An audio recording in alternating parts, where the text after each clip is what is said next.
take a seed, you plant it, you grow it, you dry it, you roll it, you smoke it, and it goes down smooth. Hey! Spanning the continent to bring you the truth about cannabis and marijuana law reform. I smoke pot and I like it a lot. The Russ Belville Show, the voice of the marijuana nation. Now, here's your host, Radical Russ Belville. Good day, tokers and tokettes, and welcome to the show. It is Friday, June 13th, 2014, and it's got to be 420 somewhere in the world. Welcome back. We're so glad we made it to the weekend, and we're really glad to have you here listening to us. We are listener-supported Cannabis Community Radio, and you can help keep us on the internet, live and direct, free for everyone who wishes to hear it, by becoming a VIP sponsor. Just go to 420radio.org and look for the VIP membership button at the top. Your support keeps us going. On today's show, we've got plenty of stuff. We're going to wrap up our coverage of the Dallas-Fort Worth Normal Texas Regional Normal Conference that took place last weekend. On today's show, we get a little look at legalization law and order with a great presentation by attorney Chad West, teaching you everything you need to know about search and seizure law. This is really important stuff. You want to stay tuned for that. Learn how to keep yourself out of jail. Also, we've got a little bit from David Sloan, the longtime supporter of DFW Normal, the man behind the 420 Truth Enforcement car, and a short little speech where he comes out of the closet. The cannabis closet, that is. We'll talk about that on the show in the Radical Rant segment.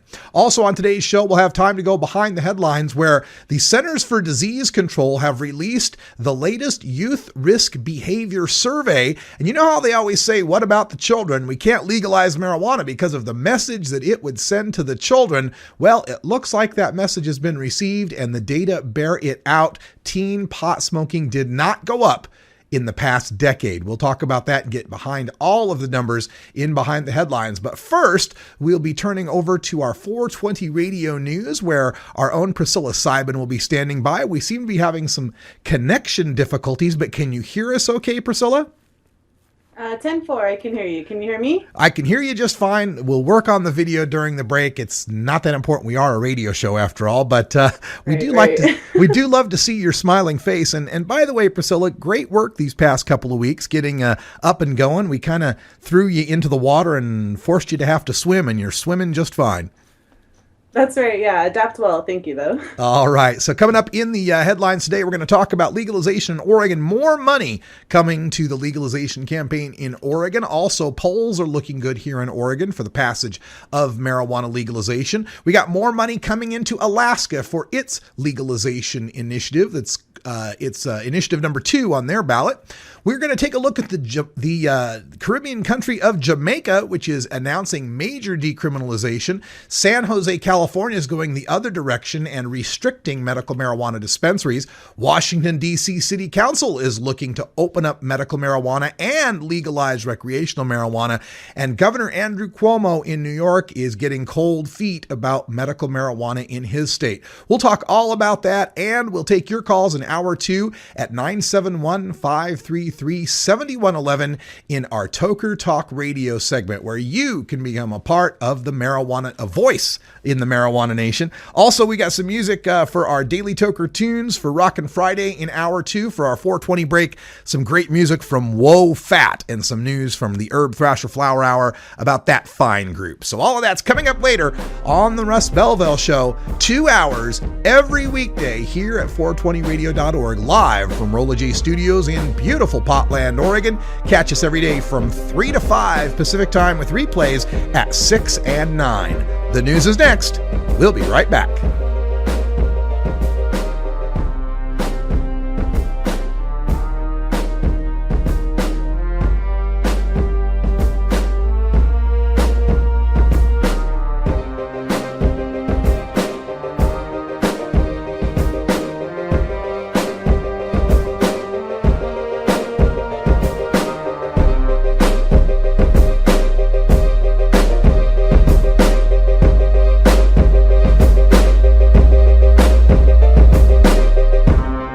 You're tuned into the Russ Belville Show, the voice of the marijuana nation.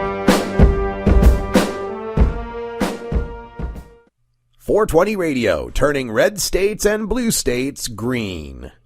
The Marijuana Business Association, or MJBA, are proud sponsors of the Russ Belville Show. It is the mission of the MJBA to establish integrity and legitimacy, create common market standards, provide market intelligence, and develop best ethical business practices for participants in the emerging legal marijuana industry, including commercial hemp, medical marijuana, and recreational marijuana for adults. Learn more about the Marijuana Business Association and visit mjba.net to join today. That's mjba.net. 420radio.org is proud to replay Professionals Against Prohibition with Jen Jackson from Raleigh, North Carolina. Meet today's most interesting activists in drug law reform and find out what creative means are being used to heighten public awareness of the need for drug law reform. Catch the replays Thursday at 10 Pacific on 420radio.org. The law offices of Omar Figueroa would like to remind you to stand up for your rights. If you are detained or arrested, treat law enforcement with respect and stand up for your rights by repeating, "I respectfully invoke all of my legal and constitutional rights. I do not consent to any search and seizure. I want to remain silent, and I want to speak with my attorney." Please contact the law offices of Omar Figueroa at 415-489-0420 or 707-829-0215 or on the web at omarfigueroa.com.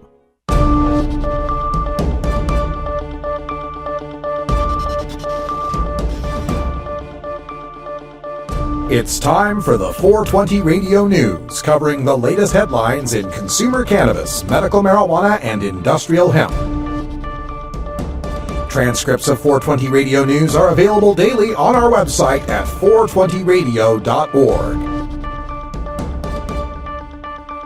Now, here's Priscilla Simon. All right, here's your 420 Radio News for Friday, June 13th, 2014.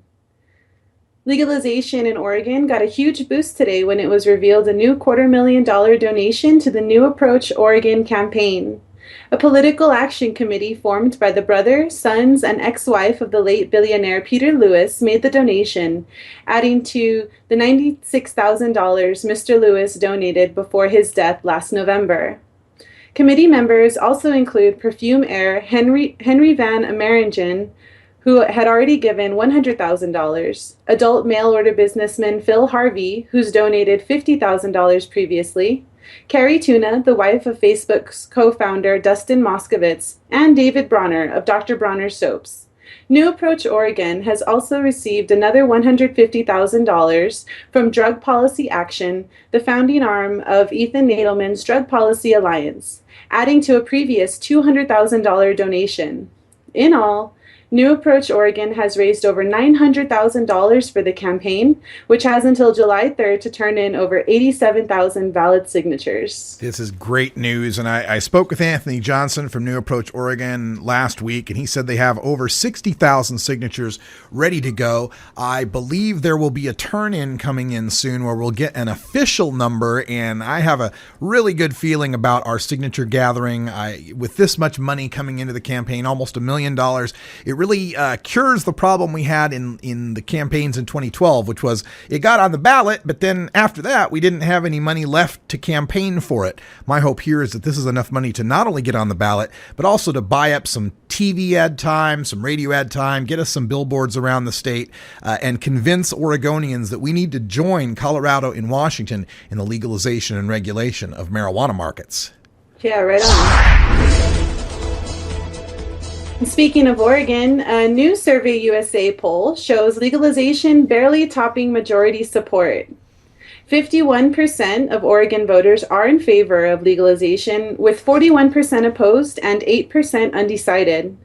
The poll did not ask specifically about the New Approach Oregon or OCTA/hemp initiatives, merely whether voters support allowing adults to possess and grow marijuana and allowing the state to tax and regulate marijuana.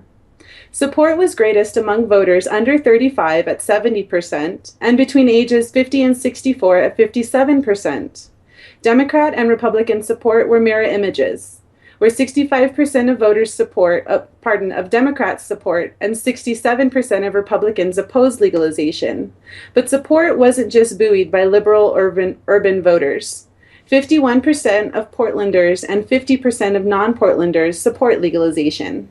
Yeah, this poll I think is a little low on the support, and possibly because when you're asking a generic legalization question, Oregonians are a little bit better educated on this. There's been a lot of strong activism in this state for year after year after year, so they really want to know what the details are. I think if it had been clear we were talking about taxed and regulated, well-regulated marijuana systems, I think it would have scored a little bit higher.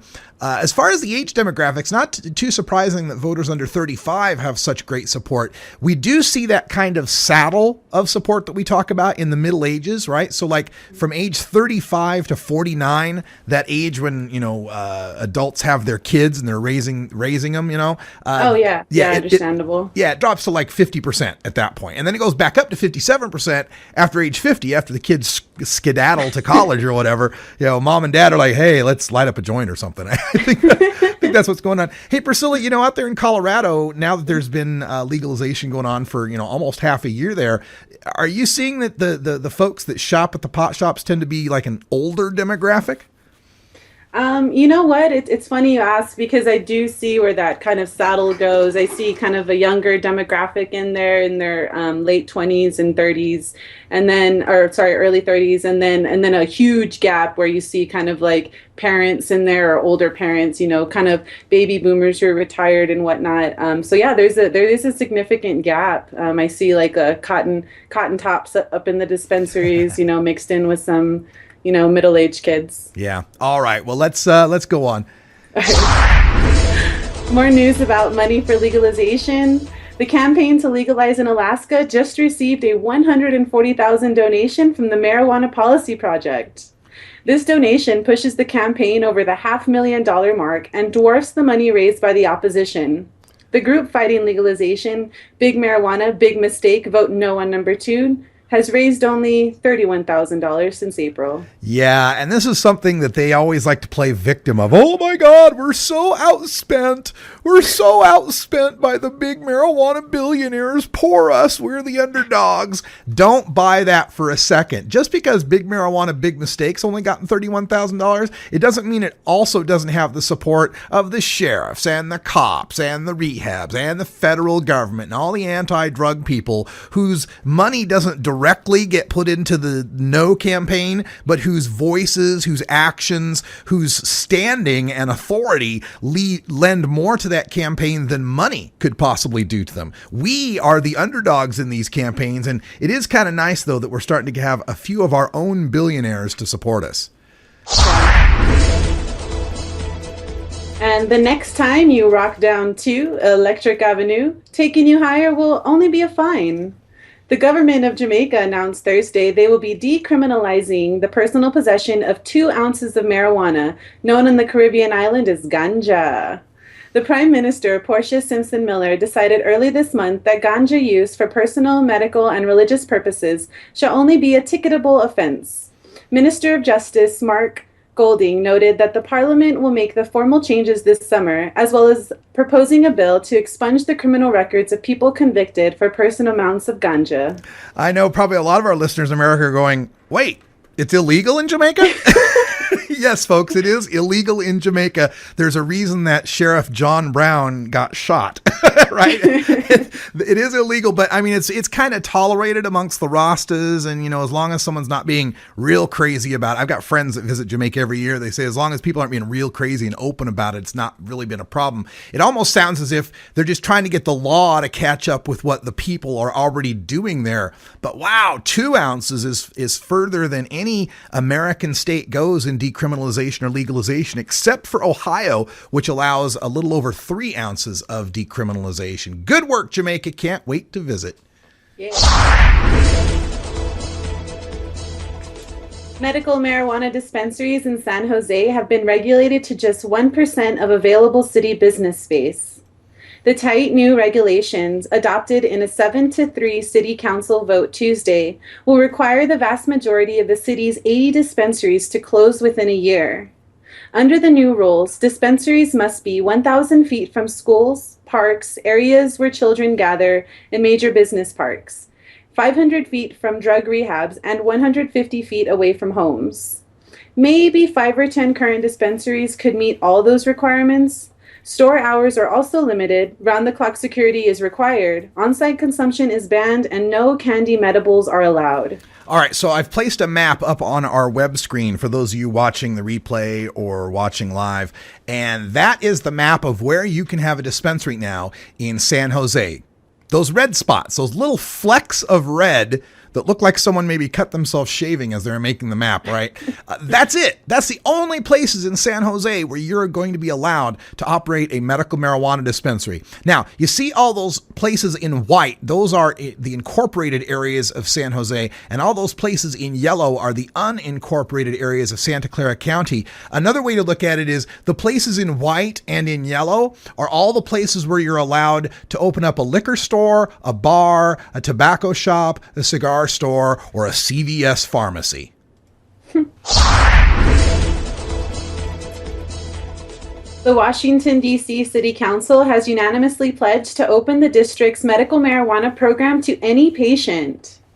On Thursday, the City Council's 13 members agreed to support a bill that would remove D.C.'s qualifying condition list, which only includes HIV and AIDS, cancer, glaucoma, and muscle spasms, and replace it with language allowing doctors to recommend cannabis for any patient the doctor believes could benefit. The limited condition list has kept the patient rolls in Washington, D.C. at just around 400. In March, the City Council approved marijuana decriminalization, where possession of an ounce is subject to only a $25 fine. Activists are currently working to place legalization with home grow on the November ballot. Polls show 2-to-1 support for legalization among D.C. voters. Wow, this would really open up Washington, D.C.'s medical marijuana law to about the same level of what California is at. It's got that similar language of any condition a doctor believes cannabis can help. And really, when you think about it, shouldn't that be the way a medical marijuana law is? Have you ever heard of off-label prescribing? This is where a doctor has the freedom to take a drug that's been approved by the FDA for condition X and go ahead and recommend it for condition Y, Z, PDQ, ABC, whatever he chooses, right? This happens all the time, these off-label prescribings. And if we can accept this for other controlled substances, why can't we accept this for a non-toxic herb? Why would we want to restrict doctors to only giving it to the most seriously ill people as a medicine of last resort when it can be the medicine of first resort for the treatment and prevention of so many illnesses out there?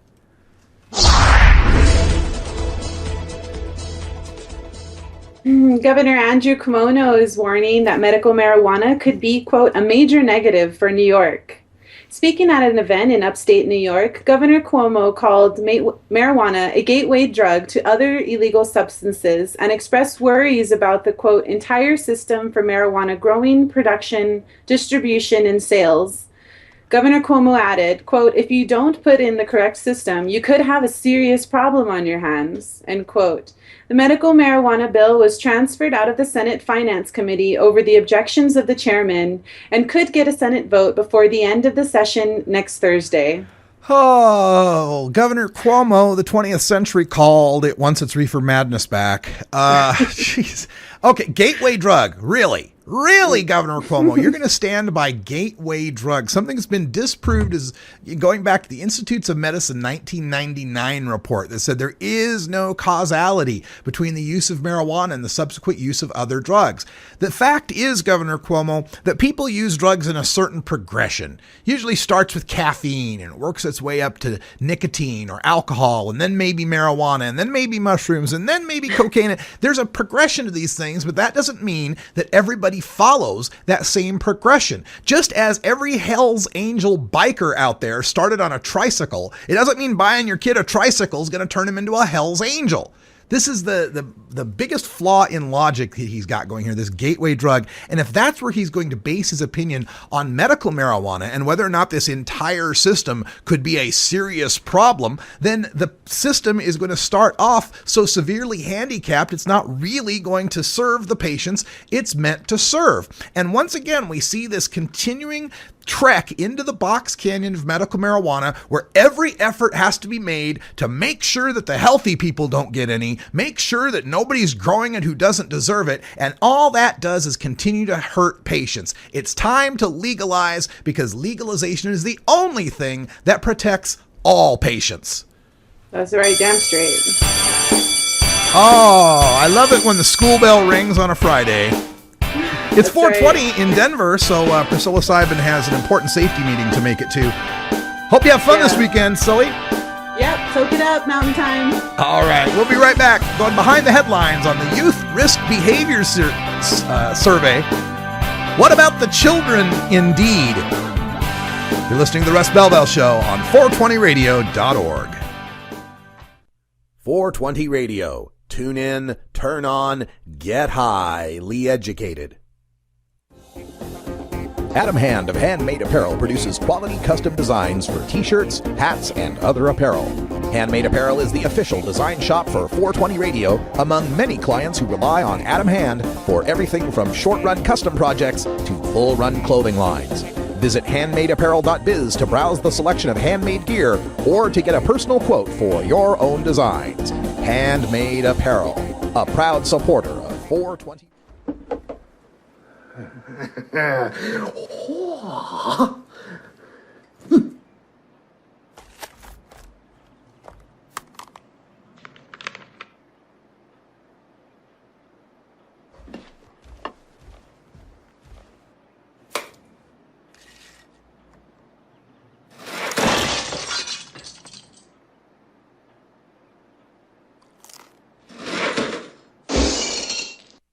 Growing plants indoors can be a rewarding hobby, but electricity bills can go through the roof. Then you have to cool down all those big hot lights. It can drive a grower insane.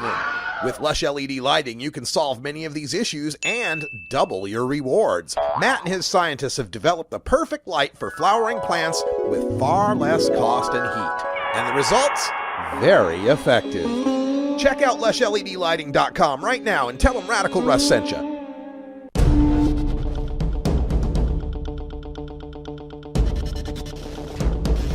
All right, folks, time for us to go behind the headlines, 22 and a half after the hour, and we've gotten the latest release from the Youth Risk Behavior Survey. This is a survey that is done by the Centers for Disease Control. It takes a look at youth risk behaviors, basically. Not only drug, alcohol, and tobacco use, but fighting and child abuse, how they're doing in school, and so forth. So there's a lot of information to be gleaned from this report, and it's been done every 2 years since the 90s. Not every state participates in it, but from the details that are available, the big headline out of the release today is that between the years of 2003 and 2013, no state has seen a rise in teen pot smoking. No state surveyed has seen a statistically significant rise in pot smoking, either lifetime pot use, whether or not they've tried marijuana, whether or not monthly marijuana use, and whether or not they tried pot before the age of 13. None of that has gone up since 2003 to 2013. And this is significant in that that is the time when medical marijuana was expanding throughout the country, and it was getting much more liberalized in the states that already had it. Kevin Sabet and his ilk like to point to 2009 as the year when Colorado really rolled out its marijuana marketplace as far as the medical marijuana goes. And all of this time, they've been saying that there's a message being sent here. If we liberalize medical marijuana, if we legalize marijuana for adults, it sends the wrong message to the teenagers, the wrong message to the kids, that for them, that marijuana use is okay, that there's nothing wrong with it. And guess what, folks? There is nothing wrong with it, but telling kids that message has not changed their behaviors. The first thing we find, lifetime marijuana use, we find that about 2 in 5 high schoolers have reported ever trying marijuana. The actual number is 40.7%. So 2 out of 5 kids have tried marijuana, but rates were higher than the national average in 7 states, with Arizona being the home to the most high schoolers who have tried pot, 43.3%. Not California, not Colorado, not Washington, Arizona. And the lowest rate was Utah, where 16.8% of high schoolers reported trying marijuana. 12 states had declines in the rate of kids who have tried marijuana, while 13 other states in the survey showed no difference over the past 10 years. In another measure, we took a look at how many kids are using marijuana regularly, currently, which is defined in the survey as using marijuana within the past 30 days. According to that, almost 1 in 4 students have toked within the month. The number is 23.4%, which breaks down to exactly 25% for boys and 21.9% for girls. The rates were highest in Delaware, Vermont, Connecticut, and New Mexico. New Mexico was the top at 27.8%. Rates were lowest in Kansas, Nebraska, and Utah, with just 7.6% of Utah high schoolers reporting marijuana smoking in the past 30 days. And again, for that statistic, 9 states saw a significant decline since 2003 in their rates of current teen pot smoking. In 21 other states, there was no statistical difference. That's right, it went down in 9 states and stayed the same in 21 others. Again, not all states are represented in this data. And finally, the last bit here is those who have tried marijuana before the age of 13, really young tokers, pre-teen tokers. What we find there is about 1 in 12 have toked before the age of 13. We have 1 in 12 high school students are pre-teen tokers. They started early. And New Mexico's got the highest rate of that at 17.3%. The rates were below 1 in 20 in Utah and Idaho. And once again, that pre-teen pot smoking rate declined in 15 states from 2003 to 2013 and saw no statistical difference in 13 other states. So this message of what about the children and whether or not we are sending the right message to the children by legalizing marijuana use for adults is not borne out by the Youth Risk Behavior Survey. In fact, fewer kids seem to be trying, starting, and using marijuana than the decade before. Now, in other news from the Youth Risk Behavior Survey, we find that teen smoking and drinking rates continue to plunge, in a decade going from 50% of kids who drank to just over 36%, and in a decade going from just over 37% of kids who smoked to now half that rate, about 17%. And we didn't have to arrest a single adult to make it happen. It seems kids are better at picking up messages, the right messages, than anyone thought. We're back with Chad West on Search and Seizure from the Texas Regional Normal Conference right after this.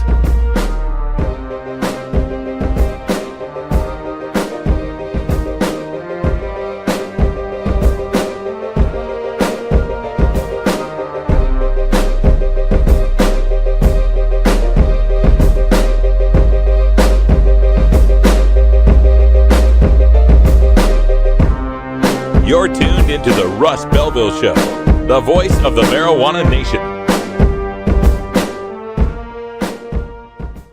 420 Radio, the world's voice of marijuana legalization. Wood Pipe Smoke Shop and Speakeasy is your source for cannabis community gear in southern Wisconsin. Owners Brian and Tammy Wood are located in Kendall, just outside of Madison, and they've got everything for the smoking enthusiast. They're open noon to 8 p.m. Monday through Saturday and can help you with your detoxification therapies as well. Call 608-466-7473 or email woodpipes@yahoo.com for more information. 420radio.org presents Electric Bob's Boogaloo with Electric Bob from Scottsdale, Arizona. Electric Bob expands the Russ Belville Show's Electric Tuesday into a full show featuring the best in electronic dance music and experimental music. New every Tuesday at 8 p.m. Pacific with replays Tuesday at 5 and 8 Pacific on 420radio.org. Cannabis Outreach Collective is an alternative health and wellness option located in Gladstone, Oregon, that serves patients in the Portland area and beyond. You can find out more about Cannabis Outreach Collective on Facebook at COC503 or by emailing cannabisoutreachcollective503@gmail.com or by telephone at 503-853-1319.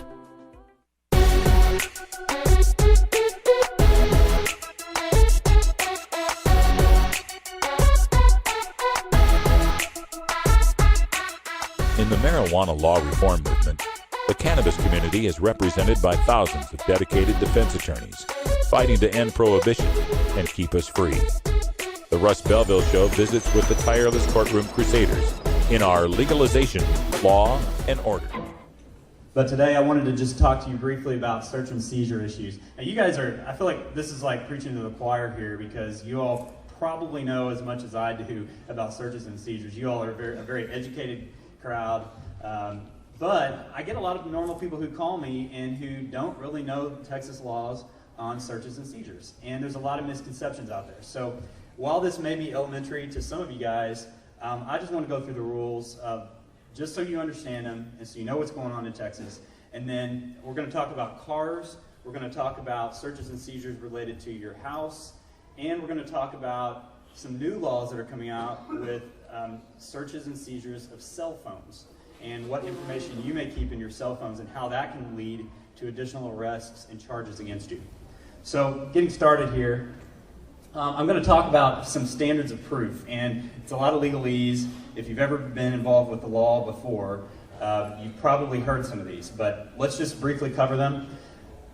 This is a percentage of proof that an officer or a jury has to have in a certain situation. So most of you have heard of beyond a reasonable doubt. Beyond a reasonable doubt is the hardest burden of proof that must be had to get you convicted. Basically, a jury must believe you're guilty beyond a reasonable doubt before they can convict you of an offense. It's not 100%. Texas refuses to put an exact percentage on what beyond a reasonable doubt means, but I will tell you that generally most lawyers think it's around 99% or so of certainty that you're guilty of an offense before they can convict you. So it's a really hard burden to meet in the state of Texas. Coming on down the line, I'm not going to talk about clear and convincing and preponderance, but they're somewhere in the middle, 50 to 75% or so. What we're going to talk about today is reasonable suspicion and probable cause, because that's what you hear the most of. Reasonable suspicion is the easiest burden of proof that the officers have to have. Again, there's no percentage, but 10 to 20%-ish of certainty that you've done something wrong for an officer in the state of Texas to either detain you or to ask you questions or to do something else. Probable cause is a little higher than that. It's closer to 25-30%, and usually you have to have probable cause to be arrested. So again, 20 to 30% likelihood certainty that you've done something wrong or you've done something the officer thinks that you've done to meet that burden of proof. So it's not a lot. It's not a lot. But once you are detained or arrested, for a jury to convict you, it's a lot higher burden of proof. But this is what we're going to talk about today. So, starting off with cars. When can the police pull you over? This is our low burden of proof, reasonable suspicion. And situations where you're speeding, of course, and everybody knows that, you're speeding. If you are a minor traffic violation, like you run a stop sign, you kind of blow through a stop sign real slowly. If your inspection sticker, registration stickers are expired, of course, they can pull you over for that, go up to you in your car and talk to you. Can they order you out of your car? A lot of people get this wrong. Yes, they can. They can absolutely order you out of your car in any situation under the guise of officer safety. So even if you're just being pulled over for speeding, even if they haven't told you they smell marijuana, they can still ask you to get out of their car. Now, that doesn't mean they can search your car, but they can still ask you to get out of your car. Can they pat you down? Not always. The officers, again, must have reasonable suspicion that you have a weapon on you. Now, this isn't drugs, it's a weapon. And so, there's a lot of different case law in Texas that have come out over the years. A bulge in your pocket, is that enough to give officers reasonable suspicion? It can be if there's other circumstances, like you acting a little nervous, okay?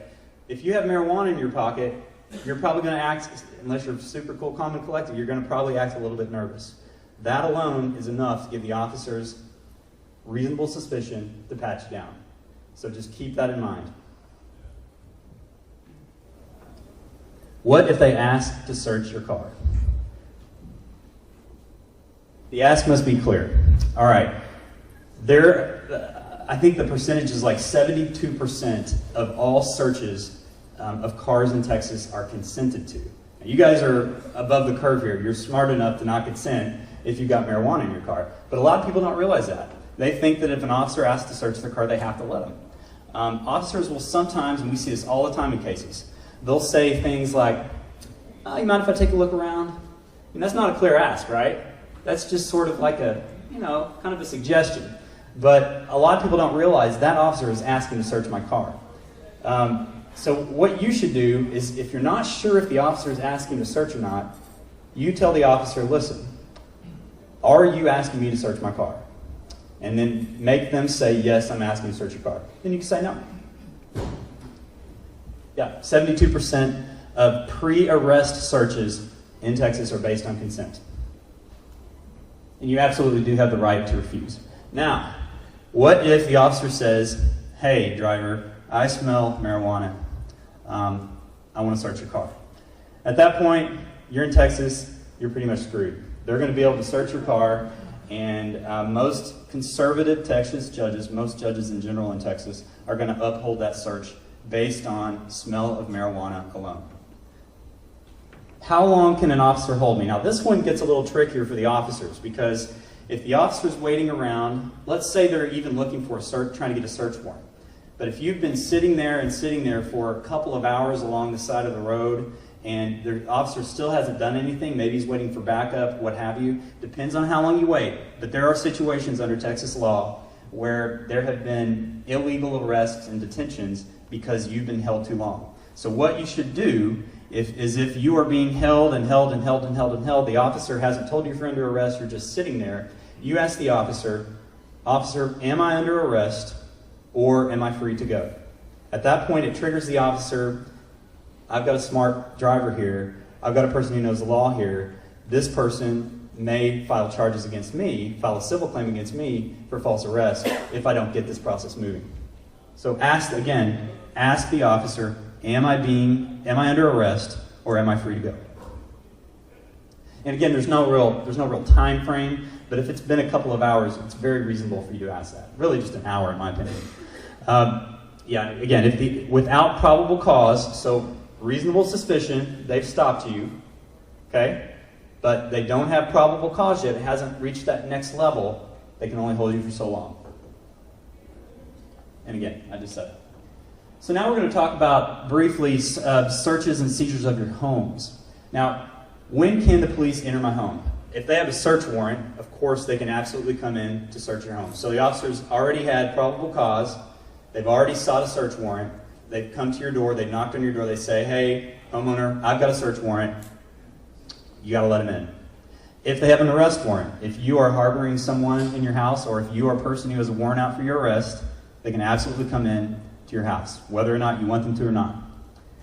Now, what about the situation where I think one of our other speakers said they're walking around an apartment complex, they're going to the guy across from you, and they smell marijuana coming from your window or your door, okay?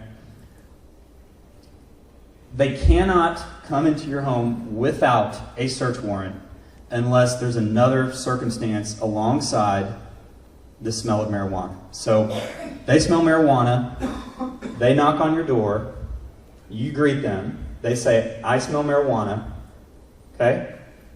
They can't just come in unless there's another circumstance. What they have to do at that point is they have to seek a search warrant to go into your house. At that point, you call your lawyer, for sure. So what are some exigent circumstances that are going on here? Furtive movements. We talked about that earlier, and that's really not defined in Texas, but it's like moving around, a lot of noise. You're not answering the door. That can be under Texas, because again, you're in a conservative state. That can be enough to justify the officers coming in without a warrant. A new case that's come out this last year, the presence of a child in a home is enough to allow an officer to come in. So if they smell marijuana plus a child in the home, that is enough for an officer to come in. Now this case was interesting. It was an actual case where the search of the home was not upheld. And what happened in that case is that a CPS had gone earlier to the home. CPS had met with the family with the child, and CPS worker smelled marijuana. Okay, what the CBS worker did, they called the cops. When the cops got there, the kids were no longer in the home. The officers came up. The officers said, well, we're searching the home because we understand there's marijuana in here and there's kids in the house. At that time, there wasn't. And so it was, and of course they found the marijuana and they arrested the homeowners. That was not upheld because of the fact that the officers themselves did not see the kids and smell the marijuana. Now, this is the new hot topic with lawyers in the criminal defense world right now, is searches and seizures of cell phones. And why does this impact you guys? Well, our phones are our lives, right? You guys, if you have a smartphone, you keep your calendar in there. You probably keep, a lot of you have your bank account information in there. You may have medical, health-related things in there, notes, pictures of loved ones. I've read cases where there's people who have sexually explicit photos of a loved one in there, and photos of your family, and intimate details about our lives. Okay, so pretty much our phones are an extension of ourselves these days. And if you lose your phone, you know how dramatic that can be, right? So what happens when the police want to search through your cell phone? Because it's happening all over the place in Texas now. Right now, under the law, cell phones are considered containers. And this is nationwide. This isn't just Texas. But cell phones are considered containers.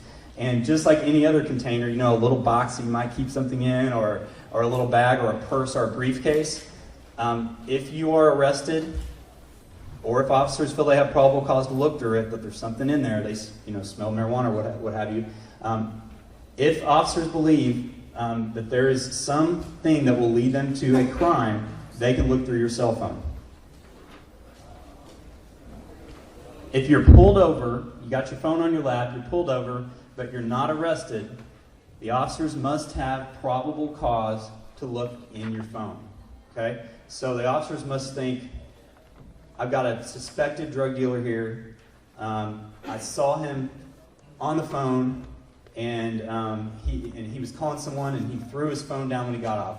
Maybe enough probable cause for them to look through your phone without a warrant. If they pull you over for speeding, and they just want to look at your phone, they can't do that without a warrant. If you're arrested in Texas, officers can look through your phone without a warrant. So in Texas, in most situations where it's more than just a basic traffic stop, the officers can look through your cell phone. Now, things are very likely going to change in the state of Texas and across the nation pretty soon. We've got 2 cases that have already gone before the United States Supreme Court, and both of these cases are, if either one of them is upheld, it's going to shake the foundation of officer searches of cell phones. Now, the U.S. v. Riley case was a California case. The defendant was pulled over for expired tags on his car. The officers decided to search through his cell phone without a warrant. So no warrant. They just said, all right, we pulled you over, you look a little shady, we're going to look through your cell phone and just see what's in there. They found pictures of him throwing gang signs in front of a car that had been shot up a week or 2 before, right? So because of those pictures they found in this guy's cell phone that they just happened to look at, they took that to a jury trial. The guy was convicted. So all that after a simple stop where the officers felt like there was something a little more to it. And by the way, they didn't have a warrant to look through the cell phone. So what does that mean for you? If you have pictures, let's say of you smoking with a buddy, and that picture, that buddy of yours is a known drug dealer or somebody who has a warrant out against them. If there's a way they can tie you to a certain location and a certain person, the officers can use that evidence against you to seek conviction. So right now, until we get some new laws, be very careful what you keep on your cell phones. Pictures, text messages saying I'm going to be by to make a pickup soon. Things like that, emails even, can be looked through. Put you at a lot of risk right now. The Worry case is a little bit different facts. It's out of Massachusetts. Worry was arrested for suspected drug dealing. So officers already had suspicion that this guy was dealing drugs. They searched his cell phone. They pulled it out. They looked through it. This was not a smartphone. It was just a little basic, one of the flip phones. Inside of that, they found an address that took them to a house of his, and they found all kinds of drugs and guns there. And he ended up getting convicted of 2 drugs and firearms counts. And at that point, all of the evidence that they found was based off of what was in that phone. So if the evidence in the phone was not valid, then that case could be thrown out. So what the arguments that the defense attorneys are making here is that there's so much information in cell phones, what I talked about earlier, your medical records, pictures of family, checking and savings accounts. There's so much information in those phones that it is much too intrusive for officers to be in your phones, looking at your phones. So that's the argument. It's like, how far can officers go? It's more than just looking in somebody's purse or a wallet or a briefcase or a little box. It's a lot more than that. And so we're going to see what the Supreme Court says. The end of June is when that is going to come down. So we're going to be looking for that very closely. Just to kind of summarize what I went over today, and again, this is probably basic for a lot of you, but I want to just make sure it's crystal clear. In Texas, the smell of marijuana, if you're in your car, means if the officer wants to search it, the search is probably going to be upheld. So keep that in mind. Homes, smell is not enough to justify a warrantless search. If they got a warrant, they could come in. But furtive movements or presence of children can justify the officers coming in your house. Smartphones, again, we just talked about that. So we'll look for that at the end of June, and I'm really excited to see what comes down there.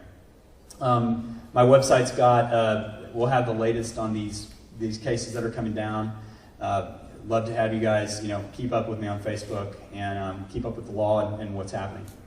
Thank you. Chad West on Search and Seizure at the Texas Regional Normal Conference. It took place last weekend. I encourage you to check out normal.org and find your local Normal chapter. They are putting together stuff like this all the time. Meetings, information, website postings. You got to get informed and educated if you want to get it regulated. Activism starts with ACT. Act today. When we come back, another activist from DFW Normal, David Sloan, comes out of the cannabis closet when we return.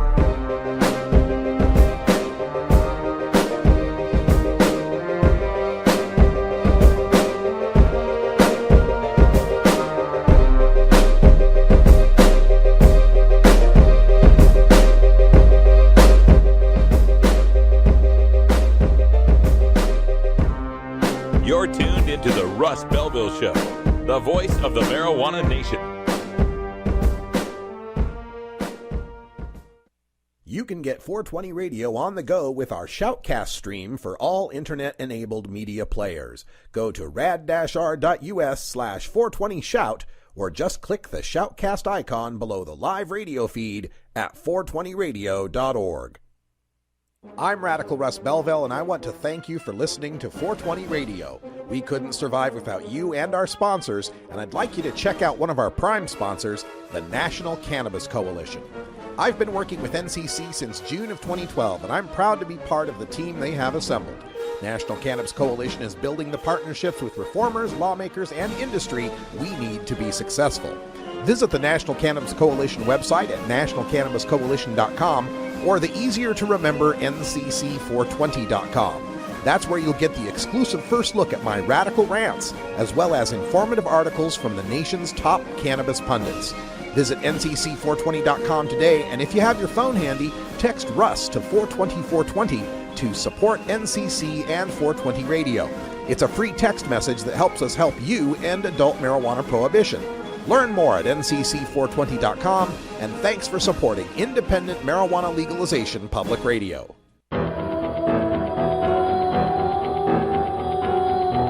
In the interest of fair and balanced journalism, the Russ Belville Show presents the anti-drug public service announcement of the day. Look, man, best dope you can buy. Try it. I don't know. Hey, here comes Jessica and the Ghostbusters. Hey, you guys want to try some dope? No. No!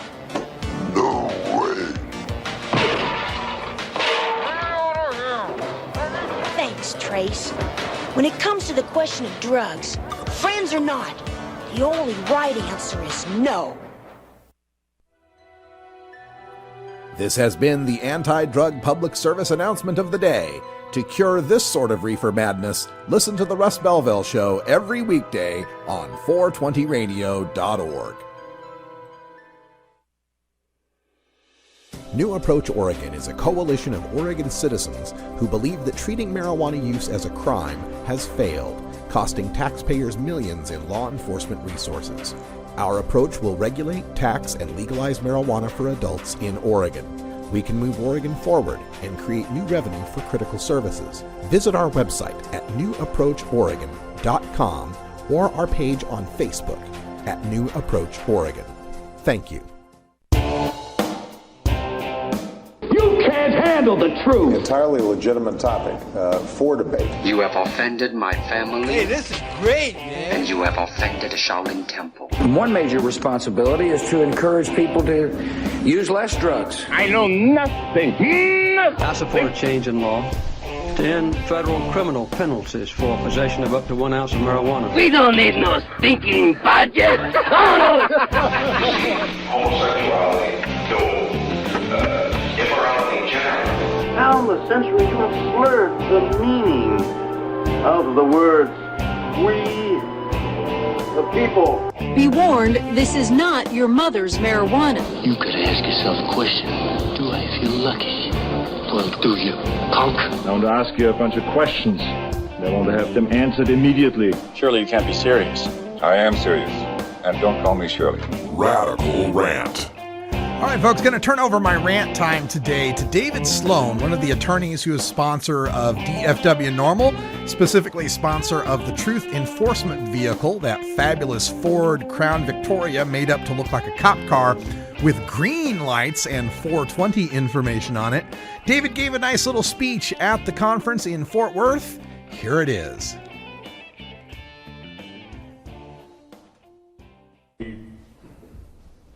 The most active cannabis criminal defense lawyer in north central Texas. I think I'm going as far south as Bryan and College Station over toward Brenham, and then kind of Jamie Spencer's kind of picking up, coming out of Austin there. And then I'm going all the way north in the federal system over in the Eastern District of Texas and the Northern District of Texas and the Western District of Texas, and I'm going all the way up 287 and up into the Caprock and as far as Dalhart and Dumas. And folks, I'm tired. Where's Kelsey? She'll tell you. She used to work for me. So a 3-county day for me is nothing. 6 counties is often case. I leave early in the morning, get back late at night, and law enforcement's alive and well. They're kicking butt and taking names, especially in the areas of extracts and concentrates and things like that. They didn't know it when they saw it 3 months ago. Now they get an erection when they hear the word. These cases were high profile, where youth is facing life in prison for a pan of brownies and all that, and people were getting all excited. Folks, I got to tell you, I got 20 of those.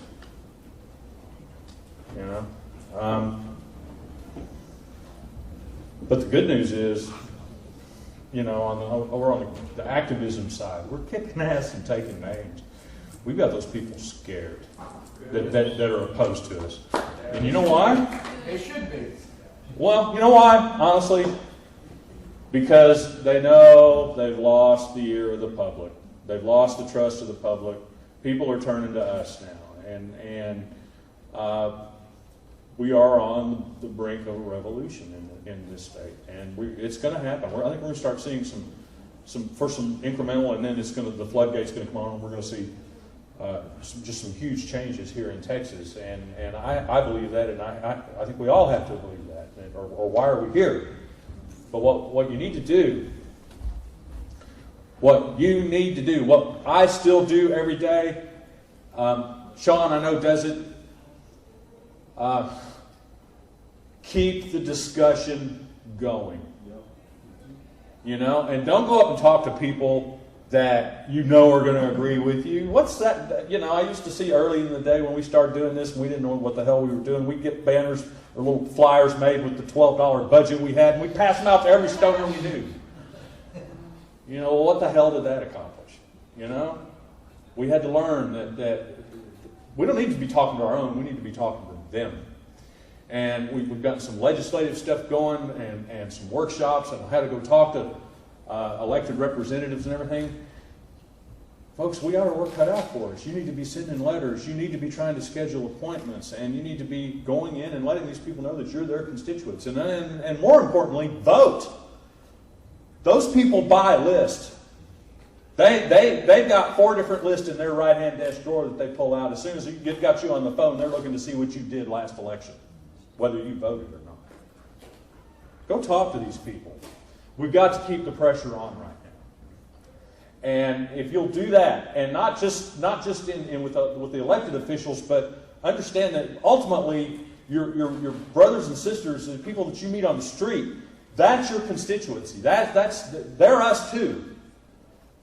Just something simply as wearing a normal shirt out to morning coffee will get 2 or 3 good conversations started with people that you would have never picked in that room and said they smoke weed. Right? Yes. Right.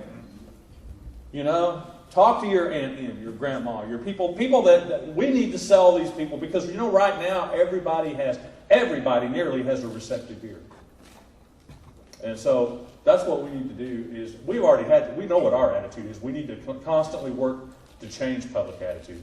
Not in an abrasive, offensive manner, but we need to constantly, especially elected officials, but everybody, they need to constantly feel our hand in the small of their back. How you doing? Nice turnout today, isn't it, sir? And that's what we're doing. Texas, it's in our grasp here. It is about to happen. And, you know, I'm so glad that there's so many people that are willing to come out of the closet. How am I doing on time? Coming out of the closet, that's a dicey subject for me. I'm a lawyer, and we're not allowed to break law, nor knowingly break law, nor encourage anyone else to do it. You know, and so not necessarily me, but I'm sure there's lawyers that are in the closet. Been a lot of people I know been in there with him. You know, I'll close it with this, since there's been some changes in the law and stuff. It's time for me to come out. In jurisdictions where it's legal, I smoke pot and I like it a lot.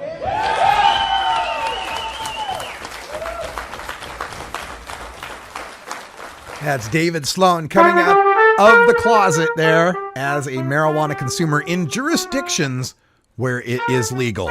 Colorado and Washington State. But hey, every little bit counts, and we need everybody to come out of the closet as best they can and show that we are not to be feared. We are a peaceful, wonderful, law-abiding people, and we just want to have equal rights with beer drinkers. That's all we're looking for here. Thanks for joining us here for Hour 1. Stay tuned for Hour 2, Toker Talk Radio, where we've got more coverage of the Texas Regional Normal Conference. We're going to wind things up with my presentation of the 420 radio drug test, our Jeopardy game, if you will, that we played at Dallas-Fort Worth Normal.